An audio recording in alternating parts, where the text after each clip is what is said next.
अपना जीवन हम ये कह सकते हैं कि दूसरों की सेवा में, त्याग में, समर्पण में लगाया था। और ऐसे सिद्धांतवादी महान पुरुष जिनको हम सब भगवान के रूप में पूजते हैं, ऐसे आराध्य देवता के नाम पर जिस तरह से समर्पण निधि के नाम से अभियान चला के अधिकारी कर्मचारी हो, ठेकेदार हो, अन्य जो भी लोग हैं, सबको टारगेट दे के जिस तरह से अभियान चला के वसूली अभियान चल रहा है, अब ये कह सकते हैं कि भगवान श्री राम प्रत्येक घर में, प्रत्येक दिल में वास करते हैं। हम सबको उनके कर्मों में वास करने की आवश्यकता है कि जो हमें वो पाठ पढ़ा के गए हैं, हम उस रास्ते पे चले, बजाय इसके कि हम हजारों करोड़ रुपए मंदिर में लगाएं। अगर हम ये गरीबों की सेवा में लगा दें, आज देश में बहुत सारी परेशानियां हैं। आज देश का किसान आंदोलन कर रहा है, किसान अपने वाजिब मांग के लिए आंदोलन कर रहा है। वहाँ तो आप जैसे पाकिस्तान की सीमा पे, चीन की सीमा पे जो कील लगवाते हैं, बाढ़ लगवाते हैं, जैसे हमारा किसान आज हमारा सरकार का विद्रोही हो गया, देश का विद्रोही हो गया। ये शोभा नहीं देता। जिस तरह से देश की सरकार बाढ़ लगा रही है किसानों को जायज मांग के लिए, रुकने के लिए को दिल्ली तक नहीं आए, तो ये सब चीज़ें कहीं न कहीं मोदी जी के मन में, भाजपा के नेताओं के मन में डर भाग गया। आज लोग अपने न्याय के लिए आंदोलन कर रहे हैं, उसके लिए तैयार नहीं है। यही मोदी जी की सरकार, कृषि मंत्री मोदी जी अगर विधानसभाओं में चर्चा करा के, राज्यसभा लोकसभा में चर्चा करा के और ये कानून पारित किए होते, आज 11 बार देश के किसानों प्रतिनिधियों से चर्चा कर लिया, एक बार भी अगर चर्चा करा लिए होते तो आज स्थिति देखने को नहीं मिलती। कल लोकसभा में मोदी जी ने बड़ा हास्यास्पद बयान दिया कि हमारा चाहे वो दहेज प्रथा का जो एक्ट बना, चाहे आपका बाल विवाह का एक्ट बना, वो भी तो बिना चर्चा कराए पेश हो गया। ऐसा नहीं है, उसके लिए बहुत सारे समाज सेवियों ने कई वर्षों तक आंदोलन किया था, तब ये एक्ट बना था। दूसरा, आंदोलनकारियों को परजीवी कह दिया। ये भी बहुत गलत बात है। क्या देश को आज़ादी दिलाने वाले हमारे स्वतंत्रता संग्राम सेनानी वो परजीवी थे? वो परजीवी थे। और आज जो लोग भी जायज मांग के लिए आंदोलन कर रहे हैं, और ऐसे ही पहले क्या यूपीए गवर्नमेंट के खिलाफ भाजपा के नेता महंगाई के खिलाफ, किसानों की जायज मांग के लिए बहुत सारे विषयों पे आंदोलन करते थे, यहाँ तक कि 2G, 3G, 4G जिसमें कुछ नहीं निकला, बहुत सारे लोगों को हायर करके और आंदोलन दिल्ली के रामलीला ग्राउंड पे कांग्रेस सरकार ने उनको मैदान भी दिया था। यहाँ तो शहर के अंदर घुसने नहीं दे रहे। भाजपा के लोग किसानों को विद्रोही बता रहे हैं, उनको देशद्रोही बता रहे हैं, खालिस्तानी बता रहे हैं, और लाल किले पे जाके झंडा फहरा देते हैं, किसानों को बदनाम करते हैं। ये सारी चीज़ें कहीं न कहीं अब देश की जनता को समझ में आ रहा है। महंगाई कंट्रोल नहीं कर पाए, आज महंगाई चरम सीमा पे है। डीजल, पेट्रोल, गैस सिलेंडर से लेके सबके दाम दोगुने हो गए।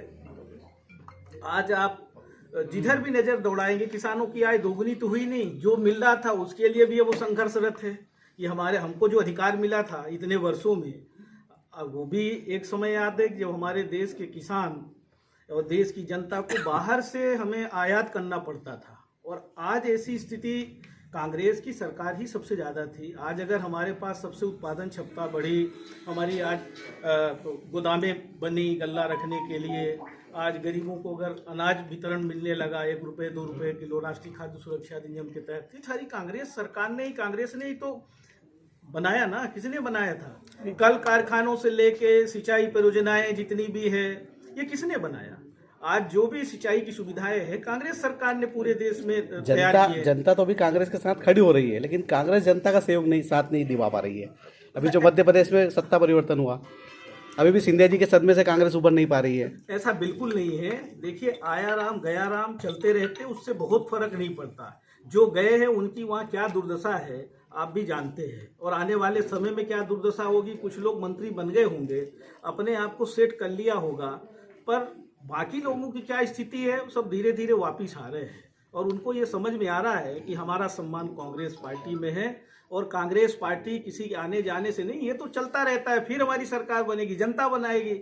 आज जनता को, युवाओं को रोजगार चाहिए, आज युवाओं को काम चाहिए, गरीबों को रोजगार चाहिए। आज कोरोना में आपके संक्रमण काल में कितना परेशान हुए गरीब, उनके सब रोजगार छिन गए। बिना सोचे समझे जल्दबाजी में लॉकडाउन किया, आपका नोटबंदी, जीएसटी, एफडीआई, ये सारे कानून जो इन्होंने लागू किया, आज राज्यांश के लिए प्रदेश सरकारें तरस रही है जीएसटी में अपना हिस्सा पाने के लिए। तो मोदी जी ने जो भी निर्णय लिए हैं, देश को आर्थिक व्यवस्था कमजोर करने की दिशा में काम किया है। काला धन भी नहीं आए, अच्छे दिन भी नहीं आए, ना युवाओं को रोजगार मिले, न किसानों की आय दोगुनी हुई, ना स्मार्ट सिटी है, न डिजिटल इंडिया है। अब नया नारा आ गया है, अच्छे दिन से शुरू किए थे, आत्मनिर्भर भारत पे अब खत्म कर रहे हैं। तो इनका आत्मनिर्भर के लिए भी अभी जो बजट पारित किया है, 2 रुपए का भी प्रावधान नहीं किया। कैसे आत्मनिर्भर होंगे? जो योजनाएं चल रही हैं उन्हीं को अब आत्मनिर्भर में आप बता रहे हो। तो ये नारा देने से काम नहीं चलेगा। कभी आओ बनाए अपना मध्य प्रदेश, तो कभी ग्राम उदय से भारत उदय, ये सब बहुत हो गया। देश की जनता न्याय चाहती है, प्रदेश के लोग भी न्याय चाहते हैं, रोजगार चाहते हैं, महंगाई से निजात चाहते हैं, किसान चाहते हैं कि जो हम अपना उत्पादन पैदा करते हैं उसका हमें समय पे भुगतान हो जाए। आज किसान जो बेचा है उसके लिए तरस रहा है, समितियों में लाइन लगाता है, कोऑपरेटिव बैंकों में, कि जो हमने बेचा है उसका हमारा भुगतान हो जाए। वो भुगतान नहीं हो पा रहा है, सरकार के पास पैसा नहीं है।